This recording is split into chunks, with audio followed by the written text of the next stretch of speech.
लगातार गूंजने लगती है। अगले ही पल आसमान से खून जैसी लाल बिजली टूटकर गिरती है। उसके अंदर भयानक हत्या की मंशा लहरों की तरह उमड़ रही थी। वो सीधी धरती को चीरती हुई भूमिगत मकबरे पर आ गिरती है। धड़ा ओम, एक कान फाड़ देने वाले धमाके के साथ पूरा मकबरा उसी पर ढह जाता है। उधर मियाँ की लाइव स्ट्रीम का चैट फिर से फट पड़ता है। स्क्रीन लगातार संदेशों से भरने लगती है। वो क्या था? ये कैसी बिजली थी? उसका रंग लाल था। ये तो सचमुच दिव्य दंड लगता है। पुराने एंसेस्टर ने तो सबका नामो निशान मिटा दिया। धरती के गहरे नीचे मकबरे में बचे हुए सभी टॉम रॉबर और डॉयल उस लाल बिजली में उसी पल पूरी तरह समा जाते हैं। कुछ ही सेकंड में उनके शरीर राख बनकर चारों तरफ बिखर जाते हैं। जहां तक डॉयल की बात थी, वो खुद भी दाओइस्ट संप्रदाय की एक छोटी शाखा से संबंध रखता था। फिर भी उसने अपने ही एंसेस्टर की कब्र लूटने में साथ दिया। ऐसी मौत उसके लिए बिल्कुल उचित थी। जैसे ही हेवनली लाइटनिंग पूरी तरह समाप्त होती है, मेरे कानों में फिर से सिस्टम की आवाज गूंज उठती है। डिंग, बधाई हो प्लेयर, क्वेस्ट पूरी हुई। सभी टॉम रॉबरों का सफाया, रिवॉर्ड प्रदान किया गया। Undying corps immortal art, 5 thunder's divine art.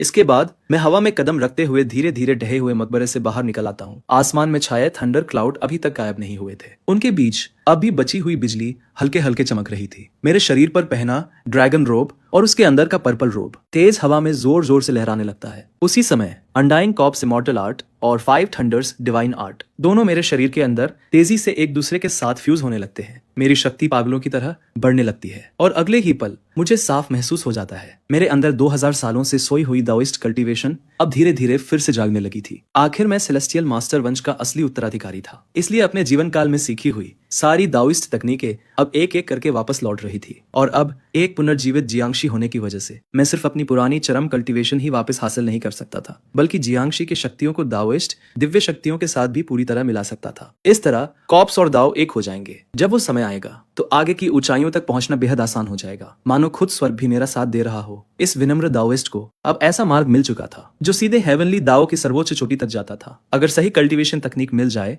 तो एक कॉर्प्स बॉडी भी अमरता का मार्ग प्राप्त कर सकती है और दाओ भी अपनी सबसे मूल अवस्था में लौट सकता है। उसी समय मेरे कानों में सिस्टम की आवाज फिर से गूंज उठती है। नई क्वेस्ट ट्रिगर हुई। शहर के दक्षिणी जलाशय पर एक विशाल गोस्ट डोमेन प्रकट हुआ है। उसके अंदर प्राइमोर्डियल इनसेंस का एक टुकड़ा मौजूद है। वहां जाओ और उसे अपने अंदर समाहित करो। Reward 36 in transformations, 7 nail head swords, purple gold cultivation method. तुम्हारी पुरानी कल्टीवेशन का अतिरिक्त 10% और थंडर आर्ट बहाल होगी। ये सुनते ही मेरी आंखें चमक उठती है। ये तो मानो सोने का मौका खुद चलकर मेरे पास आ गया था। किलिंग इंटेंट और प्राइमोर्डियल यिन एसेंस दोनों ही इस समय मेरे लिए सबसे जरूरी कल्टीवेशन संसाधन थे। अगर मैं इन्हें अपने अंदर समाहित कर लूं तो मेरी शक्ति कई गुना बढ़ जाएगी। उधर मकबरे के बाहर सब लोग देखते हैं कि मैं अचानक आसमान की तरफ उड़ने लगता हूँ। ये दृश्य देखते ही हर किसी के चेहरे का रंग उड़ जाता है। कैसियन का चेहरा तुरंत गंभीर हो जाता है। बुरा हो गया, एंसेस्टर अब पहाड़ छोड़ के बाहरी दुनिया में जाने वाले हैं। टॉम रॉबर्ट तो पहले ही मारे जा चुके थे। नियमों के हिसाब से उनका बदला भी पूरा हो चुका था। अब तो एंसेस्टर को दोबारा शांति से विश्राम करना चाहिए था, लेकिन इसके बजाय वे दुनिया की तरफ उड़ रहे थे। और यही बात सबसे बड़ी समस्या थी। ड्रैगन टाइगर माउंटेन पर हमेशा से एक भारी जिम्मेदारी रही थी। दाओ की रक्षा करना और दुष्ट शक्तियों पर नजर रखना, यही उनका पवित्र कर्तव्य था। लेकिन अब उनका अपना एंसेस्टर एक जियांगशी के शरीर में इस दुनिया में घूमने वाला था। ये ऐसी विडंबना थी जिसे स्वीकार करना बेहद मुश्किल था। कैसियन खुद को संभालते हुए आगे बढ़ते हैं, फिर ऊंची आवाज में कहते हैं, एंसेस्टर कृपया रुक जाइए। आप इस संसार से विदा ले चुके हैं। आपको दोबारा इस दुनिया में कदम नहीं रखना चाहिए। आज इस अयोग्य वंशज को क्षमा कर दीजिए, लेकिन मैं आपको रोकने के अलावा कुछ नहीं कर सकता। मैं उनकी आंखों में सीधे देखता हूँ। उनकी दृढ़ता देखकर मेरे होठों पर हल्की मुस्कान आ जाती है। मैंने नहीं सोचा था कि मेरे वंशजों में आज भी कोई इतना साहसी होगा, लेकिन अगले ही पल मैं अपना मुंह खोलता हूँ और एक जोरदार गर्जना करता हूँ। ऐसा लगता है मानो एक साथ हजारों बिजली की गर्जनाएं गूंज उठी हो। कैसियन पीछे हट जाओ, तुम मुझे रोक नहीं सकते। आज इस पुराने एंसेस्टर की तुमसे लड़ने की कोई इच्छा नहीं है, इसलिए खुद मुसीबत मत बुलाओ। ये 5 थंडर्स डिवाइन आर्ट से जुड़ी एक विशेष तकनीक थी। उसका अतिरिक्त प्रभाव थंडर रोअर। मेरी आवाज गूंजते ही हवा तक फटने लगती है। भयंकर ध्वनि तरंगे चारों तरफ फैल जाती है। पास खड़े दर्जनों पेड़ उसी पल टुकड़ों में बिखर जाते हैं। पूरा इलाका फिर से गहरी खामोशी में डूब जाता है। लाइव स्ट्रीम देख रहे दर्शकों के रोंगटे खड़े हो जाते हैं। सिर्फ आवाज में इतनी भयानक ताकत, हर कोई पूरी तरह स्तब्ध था। ड्रैगन टाइगर माउंटेन के दाओइस्ट एक दूसरे की तरफ अविश्वास से देखने लगते हैं। ये आखिर कैसी अमर तकनीक है? उधर कैसियन दांत भींच लेते हैं। उनके मन में सिर्फ एक ही विचार था, नहीं, मैं उन्हें यूं ही जाने नहीं दे सकता। अगर एंसेस्टर बाहरी दुनिया में चले गए तो कौन जानता है कि आगे क्या होगा। अगर उनसे नश्वर संसार पर कोई विपत्ति आ गई तो उसकी जिम्मेदारी कौन लेगा। ये सोचते ही कैसियन तुरंत आदेश देते हैं, सब तैयार हो जाओ। 7 स्टार डिपर स्वॉर्ड एरे बनाओ। 1 दर्जन से भी ज्यादा दाओइस्ट एक साथ अपनी तलवारें बाहर निकाल लेते हैं। रेड रोब और येलो रोब पहने दाओइस्ट सभी एक साथ अपनी जगह संभाल लेते हैं। उधर कैसियन भी अपनी निजी बाउंड स्वॉर्ड को बुलाते हैं। वही उनकी एग्जॉर्सिज्म स्वॉर्ड थी और उसी को पूरे स्वॉर्ड एरे का केंद्र बनाया जाता है। चारों तरफ स्वॉर्ड ची और स्वॉर्ड हार्ड की शक्ति एक दूसरे से जुड़ने लगती है, मानो आसमान के 7 स्टार्स एक सीध में आ गए हो। अगले ही पल पूरा 7 स्टार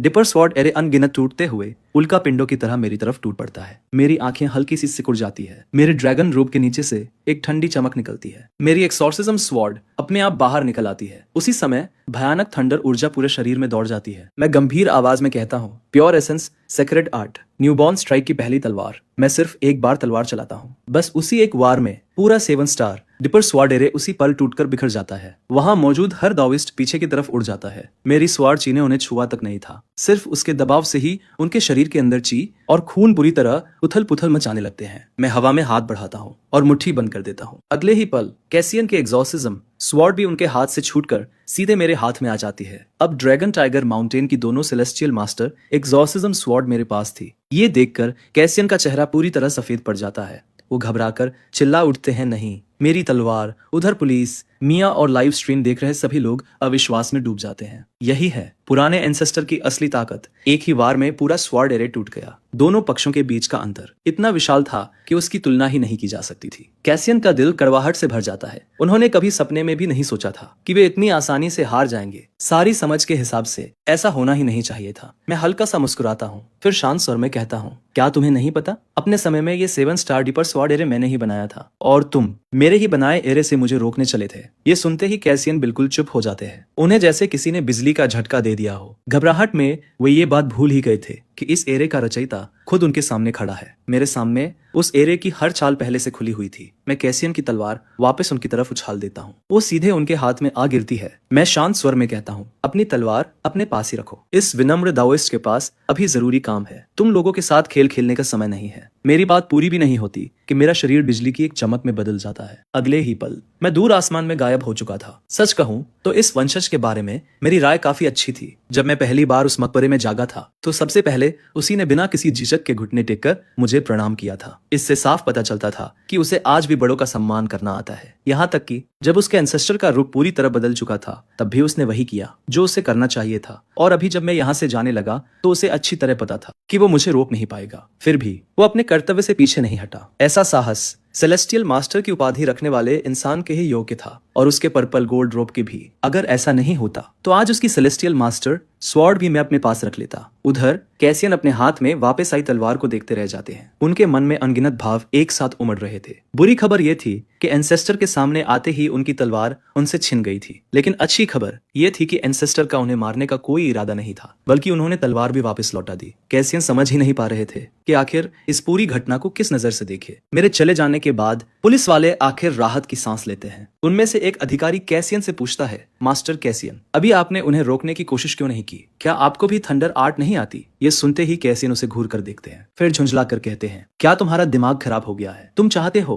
कि मैं उनके खिलाफ थंडर आर्ट इस्तेमाल करूं? हमारे पुराने एंसेस्टर तो बिना किसी कोशिश के पूरे आसमान में बिजली बरसा सकते हैं। अगर मैं जरा सा भी थंडर आर्ट इस्तेमाल करने की हिम्मत करूं तो उसके जवाब में वो ऐसी हेवनली लाइटनिंग गिराएंगे जो पूरे आसमान को चीर कर रख देगी। अरे भाई, थंडर आर्ट की बात हो रही है। मैं ड्रैगन टाइगर माउंटेन का सिर्फ 77वीं पीढ़ी का सेलेस्टियल मास्टर हूँ और सामने संस्थापक पीढ़ी के तीसरे एंसेस्टर खड़े हैं। मैं उनकी बराबरी कैसे कर सकता हूँ? वो तो सीधी आत्महत्या होगी। पुलिस कैप्टन कैसियन के पूरी तरह हारे हुए चेहरे को देखते हैं, फिर बेपसी से एक लंबी सांस छोड़ते हैं। अब उन्हें साफ समझ आ चुका था कि मामला बेहद गंभीर बन चुका है। ये एंसेस्टर जो अब जियांगशी बन चुके थे, उनकी ताकत कल्पना से भी कहीं ज्यादा भयानक थी। और सबसे बड़ी समस्या ये थी कि अब किसी को नहीं पता था वे आखिर गए कहाँ हैं। वे आगे निर्दोष लोगों को नुकसान पहुंचाएंगे या नहीं, इसकी कोई गारंटी नहीं थी। आने वाले समय में मुसीबतें और बढ़ना तय था। थोड़ी देर बातचीत करने के बाद अब कोई भी समय बर्बाद करने की हिम्मत नहीं करता। पुलिस और ड्रैगन टाइगर माउंटेन दोनों तुरंत अलग अलग खोज अभियान शुरू कर देते हैं। हर कोई अपने अपने तरीके से मुझे ढूंढने निकल पड़ता है। उधर मैं बिजली की एक चमक बनकर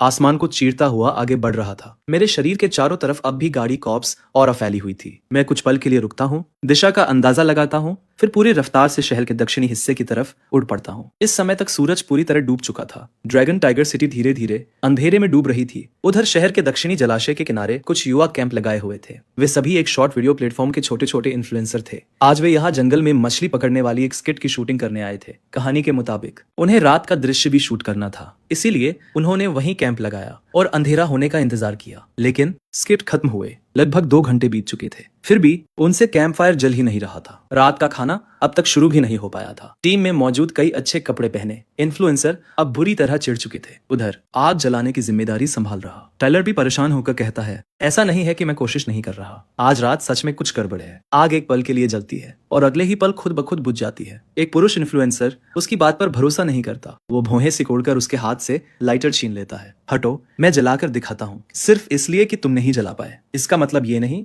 कि मैं भी नहीं जला पाऊंगा। हमारे पास फायर स्टार्टर वैक्स भी है और अल्कोहल भी। अगर उसके बाद भी आग नहीं चली तो समझो तुम पूरी तरह निकम्मे हो। लेकिन अगले ही पल कुछ ऐसा होता है जो किसी की समझ से बाहर था। आग सिर्फ एक पल के लिए भड़कती है, फिर तुरंत छोटी होने लगती है और अगले ही सेकंड पूरी तरह बुझ जाती है। लकड़ियां पूरी तरह सूखी थी, उन्हें आसानी से जल जाना चाहिए था, लेकिन वे किसी भी हालत में आग नहीं पकड़ रही थी। ये देखकर वहां मौजूद हर इंसान हैरान रह जाता है। आग जलने की हर शर्त पूरी थी, फिर भी आग नहीं जल रही थी। ये बिल्कुल भी समझ में आने वाली बात नहीं थी। किसी को अंदाजा भी नहीं था कि जैसे ही चांद बादलों के पीछे छिपा, उसी पल उनके पूरे कैंप के चारों तरफ एक विशाल घोस्ट डोमेन चुपचाप बन चुका था। डोमेन पूरा बनते ही जलाशय के आसपास की जमीन से अनगिनत वेद और प्रतिशोधी आत्माएं धीरे धीरे बाहर निकलने लगी। वे सभी एक ही दिशा में बढ़ रही थी, सीधे उस कैंप की तरफ। असल में ड्रैगन टाइगर सिटी के बुजुर्ग इस जगह के बारे में अच्छी तरह जानते थे। शहर का दक्षिणी जलाशय पहाड़ और पानी के बीच बसा हुआ था। फेंग शुई मास्टर प्राचीन समय से ही इसे बेहद शक्तिशाली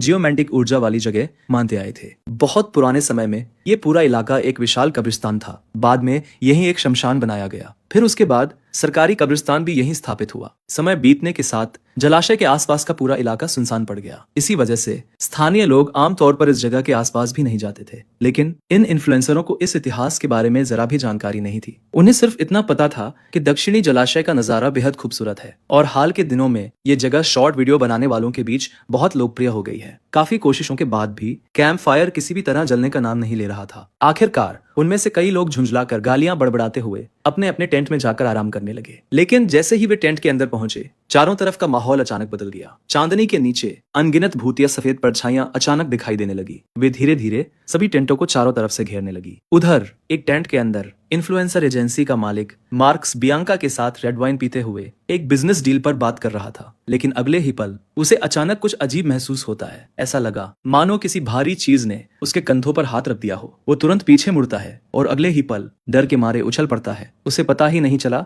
कि कब एक व्रत उसके कंधे पर आकर बैठ गया था। अगले ही सेकंड व्रत अपना खून जैसा लाल विशाल मुंह खोलता है और एक ही झटके में मार्क्स को पूरा का पूरा निगल जाता है। आ टेंट के अंदर से तुरंत दिल दहला देने वाली चीख गूंज उठती है। बियांका वही डर के मारे अपने कपड़ों में ही पेशाब कर देती है। उसकी आंखों के सामने मार्कस को जिंदा निगल लिया गया था। वो बिना एक पल गवाए मुड़कर टेंट से बाहर भागती है, लेकिन जैसे ही वो बाहर निकलती है उसके कदम उसी जगह जम जाते हैं, क्योंकि पूरे कैंप के आसपास पहले से ही अनगिनत व्रत जमा हो चुके थे। और जैसे ही उनकी नजर बियांका पर पड़ती है, सब उसे ऐसे घूरने लगते हैं मानो उनके सामने कोई शानदार दावत रखती गई हो। अगले ही पल वे सभी एक साथ उसकी तरफ झपट पड़ते हैं। उनका इरादा उसे जिंदा ही नोच नोच कर खाने का था। ठीक उसी समय जब बियांका टुकड़े टुकड़े होने ही वाली थी, आसमान से एक गहरी लाल रोशनी नीचे उतरती है। उस रोशनी के बीच क्रिम्सन क्वीन प्रकट होती है। वो खून जैसे लाल वस्त्र पहने हुई एक घोस्ट सॉवरेन थी। उसकी बाहों में एक व्रत शिशु भी था। उसके तुरंत बाद एक और घोस्ट सॉवरेन वहां प्रकट होता है, यूनिक किंग। उसके शरीर से निकलने वाली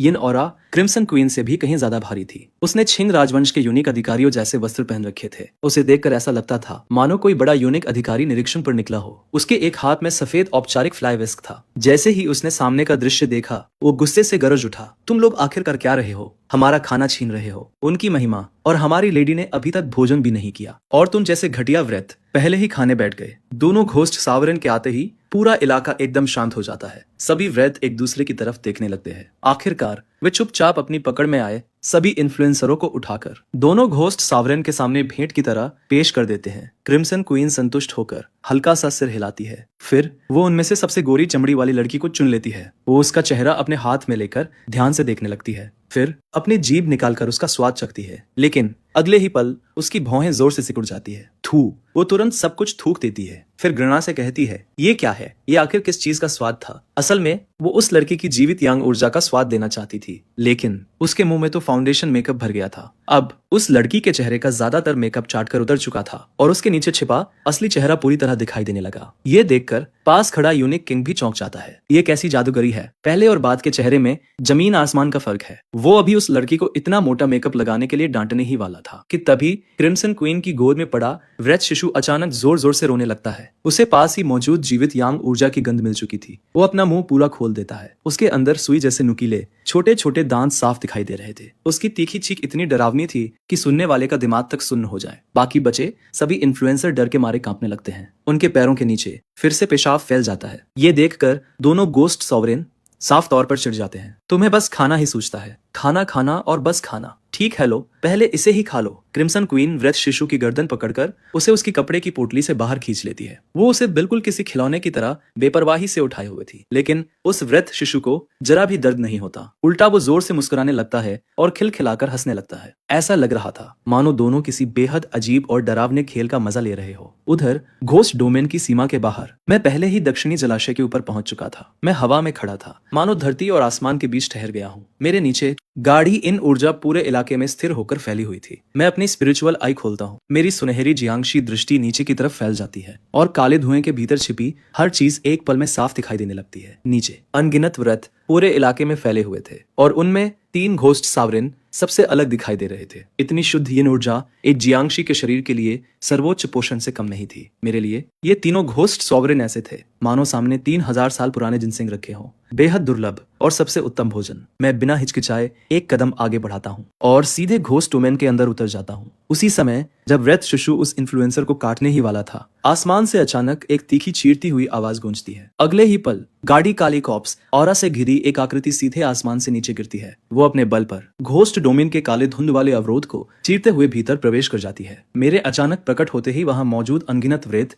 एक साथ छिटक जाते हैं। पूरा घोस्ट डोमेन स्तब्ध रह जाता है। ये आखिर क्या चीज है? इसने डोमेन की बाधा को सीधे तोड़ दिया। ये किस तरह का राक्षस है? यहाँ तक कि तीनों घोस्ट सावरेन भी पहली नजर में कोई प्रतिक्रिया नहीं दे पाए। आखिर जिस अवरोध को मैंने तोड़ा था वो कोई साधारण अवरोध नहीं था। वो काला धुंध वाला अवरोध सबसे सघन यिन ऊर्जा से बना हुआ था। अपनी प्रकृति के अनुसार उसे तोड़ पाना लगभग असंभव माना जाता था। वो आम जीवित इंसानों को तो आसानी से अंदर बाहर जाने देता था, लेकिन जैसे जैसे घोस्ट डोमेन बड़ा होता जाता वैसे वैसे उसके भीतर की यिन ऊर्जा भी बढ़ती जाती और उसी के साथ उसका अवरोध भी और मजबूत होता जाता। दक्षिणी जलाशय जितने विशाल घोस्ट डोमेन को ड्रैगन टाइगर माउंटेन का कोई येलो रोप दावाइस्ट या माउंट माओ का कोई रेड रोप ग्रैंड मास्टर भी शायद इतनी जल्दी तोड़ नहीं पाता, लेकिन मैंने तो उसे सिर्फ एक ही चाल में चीर कर रख दिया। अब सभी व्रतों की नजर आसमान से उतरती मेरी आकृति पर टिक चुकी थी। मेरे पूरे शरीर पर गाढ़ी कॉर्प्स ऑरा फैली हुई थी, जिससे साफ पता चल रहा था कि मैं एक जियांगशी हूँ। और सबसे चौंकाने वाली बात, मैंने ब्लैक ड्रैगन रोब पहन रखा था। जैसे ही यूनिक किंग की नजर उस ड्रैगन रोब पर पड़ती है, उसका चेहरा गुस्से से लाल हो जाता है। अपने पिछले जीवन में वो छिंग राजवंश का मुख्य यूनिक अधिकारी था और उसे सबसे ज्यादा गर्व सम्राट और महारानी की सेवा करने पर था। लेकिन अब एक जियांगशी उसकी आंखों के सामने ड्रैगन रोब पहनकर खड़ा था। वो तुरंत गुस्से से गालियां बरसाने लगता है। उधर क्रिम्सन क्वीन की आंखें सिकुड़ जाती है। उसे तुरंत एहसास होता है कि कुछ तो गड़बड़ है। उसकी नजर मेरी पीठ पर बंधी लंबी तलवार पर जाती है, फिर ड्रैगन रोब के नीचे झलकते दूसरे वस्त्र पर। वो अपनी दृष्टि कपड़ों की परतों के आर पार ले जाती है। अगले ही पल उसका पूरा शरीर कांप उठता है। ये ड्रैगन टाइगर माउंटेन का पर्पल रोब है। उसका दिल एक पल के लिए धड़कना भूल जाता है। उसने अपने जीवन में कई व्रत देखे थे, जियांगशियों से भी लड़ाई की थी, लेकिन ड्रैगन टाइगर माउंटेन का एक सेलेस्टियल मास्टर जो मरने के बाद जियांगशी बन गया हो, ऐसा अस्तित्व उसने पहले कभी नहीं देखा था। ड्रैगन टाइगर माउंटेन का एक सेलेस्टियल मास्टर जो मरने के बाद जियांगशी बन गया हो, ऐसा अस्तित्व आखिर किसने कभी देखा था? और अगर मैं सचमुच ड्रैगन टाइगर माउंटेन का सेलेस्टियल मास्टर हूँ, तो घोस्ट डोमेन की बाधा को एक ही वार में तोड़ देना कोई हैरानी की बात भी नहीं थी। जैसे ही क्रिम्सन क्वीन मेरी असली पहचान समझती है, उधर यूनिक किंग पहले ही आदेश दे चुका था, अपने अधीन मौजूद सभी व्रेतों को इकट्ठा करो, इस घुसपैठिए को टुकड़े टुकड़े कर दो। उसके आदेश के साथ ही अनगिनत व्रेत एक साथ भयानक गर्जना करते हुए मेरी तरफ टूट पड़ते हैं। क्रिम्सन क्वीन उन्हें रोकना चाहती थी, लेकिन अब बहुत देर हो चुकी थी। मेरे चेहरे पर जरा भी घबराहट नहीं थी। इतने विशाल व्रेतों के झुंड को अपनी तरफ आते देखकर भी मेरे मन में हल्की सी लहर तक नहीं उठी। मैं बस अपने सूखे जियांगशी हाथ की उंगलियां हल्के से हवा में घुमाता हूँ। अगले ही पल हमारे सामने एक बैंगनी थंडर टैलिस्मान बन जाता है। इसे देखते ही क्रिम्सन क्वीन की आंखें सिकुड़ जाती है। क्या ये सेलेस्टियल मास्टर की थंडर आर्ट है? किंवदंतियों में एक सर्वोच्च थंडर तकनीक का उल्लेख मिलता था, जिसकी मंत्र विधि हेवन पियर्सिंग तकनीक कहलाती थी। सिर्फ वही व्यक्ति जिसकी टैलिस्मान कला सर्वोच्च स्तर पर पहुंच चुकी हो, खाली आकाश के पार से ही सीधे अपने लक्ष्य को वश में कर सकता था, और उसकी शक्ति साधारण तकनीकों से कई गुना अधिक होती थी। लेकिन ड्रैगन टाइगर माउंटेन की हेवन पियर्सिंग तकनीक तीसरे एंसेस्टर की पीढ़ी के बाद ही लुप्त हो चुकी थी, और अब वो फिर से दुनिया में दिखाई दे रही थी। ये सचमुच अविश्वसनीय था। उधर यूनिक किंग के आदेश पर अनगिनत वैद्य एक साथ मेरी तरफ झपट पड़ते हैं। उसी समय मेरे कानों में सिस्टम की आवाज गूंज उठती है। नई क्वेस्ट ट्रिगर हुई। घोस्ट डोमेन के भीतर मौजूद सभी वृथों का सफाया करो। क्वेस्ट पूरी होने पर reward 36 yin transformations, wind and rain mastery, myriad souls banner का एक टुकड़ा, साथ ही 3 अतिरिक्त रिवॉर्ड। ये सुनते ही मेरे होठों के किनारे हल्की सी मुस्कान उभर आती है। तो फिर आगे जो होगा उसके लिए मुझे दोष मत देना। अगले ही पल मैं एक साधारण इशारे से अपने हाथ में एक और थंडर टैलिस्मान था। इस बार वो थंडर चेजिंग टैलिस्मान था। मैं बिना आवाज निकाले मन ही मन उसका मंत्र पढ़ता हूँ, और अगले ही क्षण उस टैलिस्मान की शक्ति फूट पड़ती है। बैंगनी बिजली की अनगिनत धाराएं चारों दिशाओं में फैल जाती है। जहां जहां वो बिजली पहुंचती है, वहां वहां व्रत एक पल में चिथड़े चिथड़े होकर नष्ट हो जाते हैं। इसके तुरंत बाद मैं गहरी सांस अंदर खींचता हूँ। उनके शरीरों के भीतर मौजूद सबसे शुद्ध घोस्ट ऊर्जा सीधे मेरी तरफ खींचने लगती है, और एक ही झटके में सब मेरे शरीर के अंदर समा जाती है। ये दृश्य देखकर बाकी बचे व्रतों की बची कुची हिम्मत भी टूट जाती है। एक ऐसा जियांशी जो थंडर आर्ट इस्तेमाल कर सकता हो, भूतों के लिए उससे बड़ा दुस्वप्न कोई नहीं था।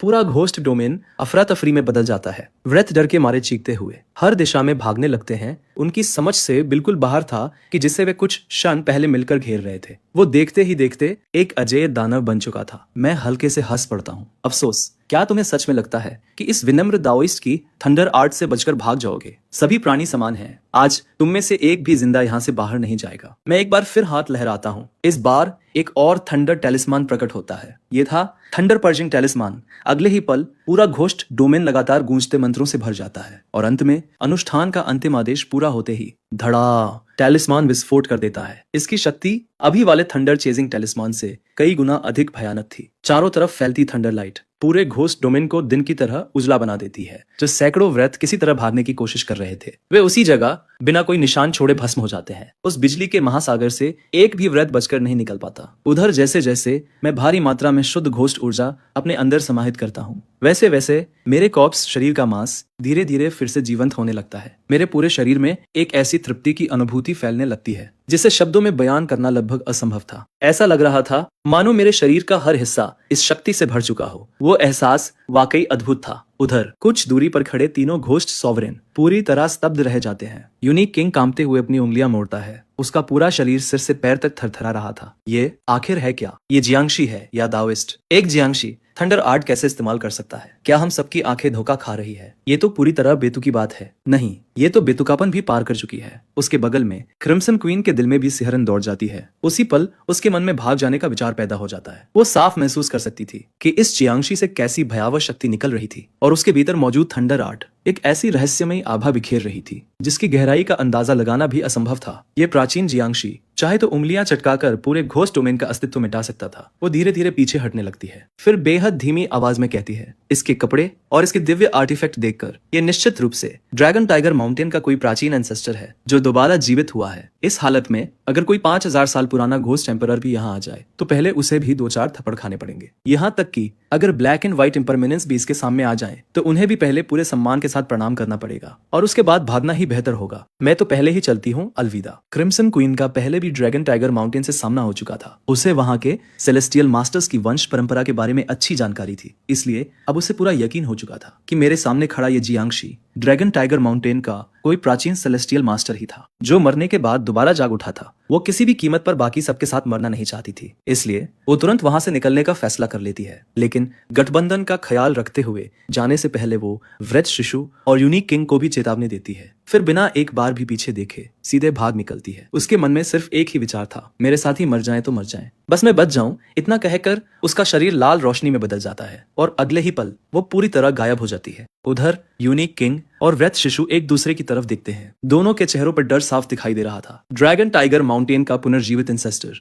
अब समझ आया ये थंडर आर्ट क्यों इस्तेमाल कर सकता है। एक पर्पल रोब सेलेस्टियल मास्टर जो मरने के बाद जियांगशी बन गया हो और ऊपर से थंडर आर्ट का भी मास्टर हो। अगर किसी घोस्ट एम्परर का भी इससे सामना हो जाए तो उसे भी इसे मास्टर कहकर सम्मान देना पड़ेगा। ये सोचते ही दोनों एक पल भी रुकना सही नहीं समझते। उनके शरीर काली रोशनी की दो धाराओं में बदल जाते हैं और पूरी रफ्तार से भागने लगते हैं। उसी समय मुझे उनके भागने का इरादा महसूस हो जाता है। मेरी सुनहरी आंखें तुरंत चमक उठती है। मैं बिना किसी दया के तीनों भागते हुए घोस्ट सावरेन पर अपनी नजर जमा देता हूँ। उसी पल मेरे कानों में सिस्टम की आवाज फिर से गूंजती है। नई क्वेस्ट जारी हुई। भागते हुए सभी घोस्ट सॉवरेन को रोककर उन्हें परास्त करो और जीवित पकड़ो। क्वेस्ट पूरी होने पर रिवॉर्ड 36 यिन ट्रांसफॉर्मेशंस, यिन यांग रिवर्सल, मायरियड सोल्स बैनर के 3 अतिरिक्त टुकड़े, साथ ही एक सोल शैकलिंग चेन। मैं धीरे से सिर उठाकर भागते हुए उन तीनों घोस्ट सावरेन को देखता हूँ। मेरे होठों पर एक ठंडी मुस्कान उभर आती है। तुम में से कोई भी कहीं नहीं जाएगा। अगले ही पल मेरे पीछे अचानक सुनहरी रोशनी फूट पड़ती है। हवा में एक विशाल सुनहरी अवतार प्रकट हो जाता है। वो दाओइस्ट परंपरा के 6 डिंग जनरल्स में से एक था। मैं अपना हाथ आगे बढ़ाकर एक हथेली का वार करता हूँ। उसी क्षण वो विशाल सुनहरी अवतार भी बिल्कुल वही हरकत दोहराता है। उसकी गूंजती हुई प्रचंड हथेली एक एक करके तीनों घोस्ट सॉवरेन को सीधे आसमान से नीचे पटक देती है। धड़ाम धड़ाम धड़ाम। तीनों जमीन पर बुरी तरह आ गिरते हैं। उनके कानों में तेज भनभनाहट गूंज रही थी और सिर पूरी तरह चकरा चुके थे। क्रिम्सन क्वीन किसी तरह उठकर बैठती है, फिर कड़वी हंसी हंसते हुए कहती है, हम सब दानव और भूत ही तो है। फर्क सिर्फ इतना है कि कोई कॉप्स है और कोई आत्मा। फिर हम एक दूसरे के दुश्मन क्यों बने? हमें तो एक ही पक्ष में होना चाहिए। मैं उसकी तरफ ठंडी नजरों से देखता हूँ, फिर बर्फ जैसी आवाज में कहता हूँ, तुम खुद को मेरे समान पक्ष का कहने लायक समझते हो? इतनी बड़ी गलतफहमी मत पालो। मैं ठंडी नजर से उन तीनों को देखते हुए कहता हूँ, मैं तुम्हें सिर्फ एक मौका देता हूँ। अभी इसी वक्त आत्मसमर्पण कर दो तो मैं तुम्हारी जान बख्श दूंगा। लेकिन अगर इस दया को ठुकराने की मूर्खता की मेरी बात खत्म होने से पहले ही मेरे पूरे शरीर के चारों तरफ थंडर ऊर्जा उग्र रूप से उबलने लगती है। अभी तक जो बैंगनी बिजली चमक रही थी वो अब सिकुड़कर चमकदार चांदी जैसी सफेद बिजली में बदल जाती है। सफेद बिजली थंडर आर्ट के दूसरे विकास चरण का प्रतीक थी। उसकी शक्ति बैंगनी बिजली से कई गुना अधिक भयावह थी। उस सफेद बिजली का दबाव महसूस करते ही क्रिम्सन क्वीन का चेहरा काला पड़ जाता है। वो दांत भींच कर कहती है, तुम सोचते हो मैं तुम्हारे सामने घुटने टेक दूंगी? सपने देखते रहो। वो तुरंत अपने दोनों साथियों की तरफ मुड़कर फुसफुसाती है, अभी हम तीनों अलग अलग दिशाओं से एक साथ हमला करेंगे। चाहे वो कितना भी ताकतवर क्यों ना हो, हम तीनों को एक साथ नहीं रोक पाएगा। लेकिन उसकी बात पूरी भी नहीं होती कि बगल में खड़ा यूनिक किंग अपना फ्लाई विस्क उठाकर पूरी योजना का वहीं अंत कर देता है। वो शांत स्वर में कहता है, अगर लड़ना है तो तुम खुद लड़ो। ये सेवक नहीं लड़ेगा। आज से आप ही इस सेवक के नए स्वामी हैं। ये सुनते ही क्रिम्सन क्वीन का गुस्सा फूट पड़ता है। तुमने अभी लड़ाई शुरू भी नहीं की और पहले ही आत्मसमर्पण कर दिया। क्या तुम अब भी खुद को घोस्ट सॉवरेन कहने लायक हो? तुम तो हम सबके लिए शर्म हो। यूनिक किंग उसकी तरफ आंखें घुमाकर देखता है, फिर बेपरवाही से कहता है, उसने एक ही थप्पड़ में हम तीनों को आसमान से नीचे गिरा दिया तो दूसरे थप्पड़ में हम तीनों को पूरी तरह खत्म भी कर सकता है। यूनिक किंग को अपनी औकात अच्छी तरह पता थी। उसे अपने बारे में कोई भ्रम नहीं था। अभी कम से कम आत्मसमर्पण करने का मौका तो है, लेकिन अगर लड़ाई सच में शुरू हो गई तो शायद उसके बाद आत्मसमर्पण करने का मौका भी नहीं मिलेगा। इतना कहकर वो सबसे पहले सम्मान से हाथ जोड़ता है, फिर मेरे सामने आकर सिर झुका देता है, मानो कोई वफादार सेवक अपने स्वामी के सामने खड़ा हो। मैं संतुष्टि से उसकी तरफ देखता हूँ। यूनिक किंग तुरंत आदर पूर्वक पूछता है, स्वामी, क्या ये सेवक जान सकता है कि अपने जीवन काल में आप ड्रैगन टाइगर माउंटेन की किस पीढ़ी के सेलेस्टियल मास्टर थे और आपके शरीर पर पहना ये ड्रैगन रोब? मैं शांत स्वर में उत्तर देता हूँ, ये विनम्र दाओइस्ट ड्रैगन टाइगर माउंटेन का तीसरा एंसेस्टर था। बाद में सम्राट शुआनमू ने मुझे perfected Lord of heavenly clarity and illumination की उपाधि प्रदान की। पूर्वी हान राजवंश के अंतिम काल में प्रधानमंत्री काओ और हान सम्राट ने मुझे दक्षिण को शांत करने वाला जनरल नियुक्त किया। साथ ही मुझे असंख्य परिवारों पर अधिकार भी प्रदान किया गया और ये ड्रैगन रोब मुझे स्वयं शाही दरबार ने प्रदान किया था। ये सुनते ही यूनिक किंग की आंखें सम्मान से चमक उठती है। वाह, ये तो छिंग राजवंश के किसी भी पद से कहीं ऊंचा दर्जा है। उसकी आंखों में अब सिर्फ श्रद्धा थी। वो तुरंत मुड़कर क्रिम्सन क्वीन और वृद्ध शिशु की तरफ देखता है, फिर ऊंची आवाज में कहता है, तुम दोनों भी अभी आत्मसमर्पण कर दो। तुमने इनके दिव्य सम्मान का अपमान किया है, इसलिए अगर ये सेवक पुरानी दोस्ती भूल जाए तो मुझे दोष मत देना। इस बार मैं बिल्कुल भी हाथ नहीं रोकूंगा। क्रिम्सन क्वीन और वैद्य शिशु दोनों उसे घृणा से देखते हैं। सेवक आखिर सेवक ही रहता है। मौका मिलते ही पक्ष बदल लिया। क्रिम्सन क्वीन अपने नुकीले पंजे बाहर निकालती है। एक ही पल में वे लंबे और उस्तरे जैसी धार वाले पंजों में बदल जाते हैं। वो सीधे मेरी तरफ झपट पड़ती है। उसी समय वृद्ध शिशु भी एक तीखी चीख मारता है और मेरी तरफ हमला कर देता है। ये देखकर यूनिक किंग तुरंत अपना फ्लाई विस्क आगे घुमाता है। वो बिना हिचकिचाए अपने नए स्वामी की रक्षा करने के लिए मेरे सामने आ खड़ा होता है। उधर वृद्ध शिशु लगातार डरावनी चीखें निकालते हुए मकड़ी की तरह जमीन से चिपककर बेहद तेजी से मेरी तरफ रेंगता हुआ झपटता है। मेरा चेहरा बिल्कुल शांत था। मैं बस उस छोटे से वृद्ध शिशु को देख रहा था जो खुद चलकर मेरी मौत नहीं, अपनी मौत के दरवाजे तक आ पहुंचा था। जैसे ही वो मेरे करीब आया, मैंने तुरंत हाथों से एक मुद्रा बनाई और धीमे स्वर में कहा, गोल्डन लाइट मुद्रा, स्वर्ग और पृथ्वी के रहस्यमय आदि पुरुष। अगले ही पल मेरे पूरे शरीर से अनगिनत सुनहरी किरणें फूट पड़ती है। वो पल भर में मेरे चारों तरफ एक अटूट सुनहरी प्रकाश कवच बना देती है। वृद्ध शिशु को जब सामने अचानक ये अवरोध दिखाई देता है, तब तक बहुत देर हो चुकी थी। वो अपनी रफ्तार रोक ही नहीं पाता। धड़ाम, उसका चेहरा सीधे गोल्डन लाइट बैरियर से टकरा जाता है। अगले ही पल उसके चेहरे का आधा हिस्सा वही पिघल जाता है। घना सफेद धुआं उठने लगता है। चारों तरफ चट चट चट की आवाज गूंजने लगती है। वृद्ध शिशु दर्द से लगातार चीखने लगता है। उसे देखकर मैं हल्का सा हंसता हूँ, फिर सिर हिलाकर कहता हूँ, मुझसे भागना चाहता था। मैं अपना काला पंजे जैसा हाथ आगे बढ़ाता हूँ और एक ही झटके में उसकी गर्दन पकड़कर उसे हवा में उठा लेता हूँ। मैं उसके टेढ़े मेढ़े रोते हुए चेहरे को देखता हूँ, फिर ठंडी आवाज में कहता हूँ, अगर एक आवाज और निकाली तो तुम्हारे सारे दांत एक एक करके उखाड़ दूंगा। ये सुनते ही वृद्ध शिशु तुरंत चुप हो जाता है। अब वो मेरे हाथ में एक असहाय चूजे की तरह लटका हुआ था। ऐसा नहीं था कि वो छूटने की कोशिश नहीं करना चाहता था। असल बात यह थी कि उसकी हिम्मत ही नहीं हो रही थी। जिस पल उसने हल्का सा भी हिलने की कोशिश की, उसे मेरी हथेली से निकलती भयानक थंडर ऊर्जा महसूस हो गई। संदेश बिल्कुल साफ था, जरा सा भी हिले तो इसी जगह भून दिया जाएगा। अगर तुम्हें लगता है कि तुम 5 थंडर्स डिवाइन आर्ट से भी ज्यादा मजबूत हो तो कोशिश करके देख लो। बस उसके बाद वृद्ध शिशु बिल्कुल स्थिर हो गया। उसने आवाज निकालने तक की हिम्मत नहीं की।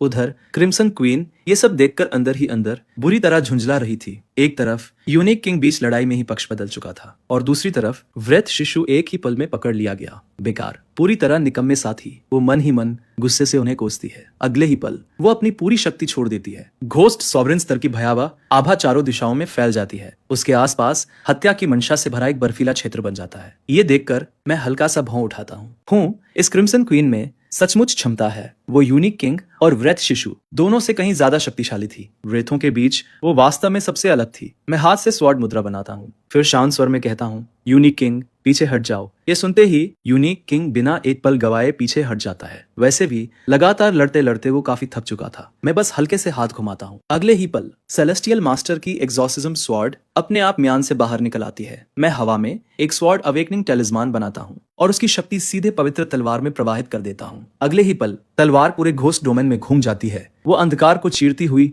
रोशनी की एक लकीर जैसी दिखाई देती है। जहां जहां तलवार गुजरती है वहां वहां मौजूद वृत्त उसी पल राख बन जाते हैं। कुछ ही क्षणों में घोस्ट डोमेन के भीतर बचा हुआ हर एक वृत्त पूरी तरह समाप्त हो जाता है। फिर उड़ती हुई तलवार घूमकर वापस आती है। उसकी नोक सीधे क्रिम्सन क्वीन की तरफ टिक जाती है। मैं ठंडी आवाज में कहता हूँ, मैं तुम्हें आखिरी मौका देता हूँ। या तो मेरी अधीनता स्वीकार करो या फिर मर जाओ। तलवार से निकलती बर्फ जैसी धारदार ऊर्जा महसूस करते ही क्रिम्सन क्वीन के पूरे शरीर पर ठंडा पसीना छूट जाता है। अब उसके मन में विरोध करने का एक भी विचार नहीं बचा था। ये तलवारबाजी उसकी कल्पना से भी कहीं ज्यादा भयानक थी। उसके मन में सिर्फ एक ही बात चल रही थी, अगर इन्होंने शुरुआत में ही ये तलवार निकाली होती तो मैं बहुत पहले ही आत्मसमर्पण कर देती। अगले ही पल क्रिम्सन क्वीन बिना किसी हिचकिचाहट के घुटनों के बल बैठ जाती है। वो सिर झुकाकर कहती है, मैं आपको अपना स्वामी मानने के लिए तैयार हूँ। ये सुनकर मैं अपनी नजर नीचे करता हूँ। अब भी वृद्ध शिशु मेरी पकड़ में लटका हुआ था। मैं उड़ती हुई तलवार वापस बुलाता हूँ, फिर उसे वृद्ध शिशु के पीछे मंडराने देता हूँ। उसकी नोक सीधी उसके सिर पर टिकी हुई थी। ये देखकर वृद्ध शिशु का चेहरा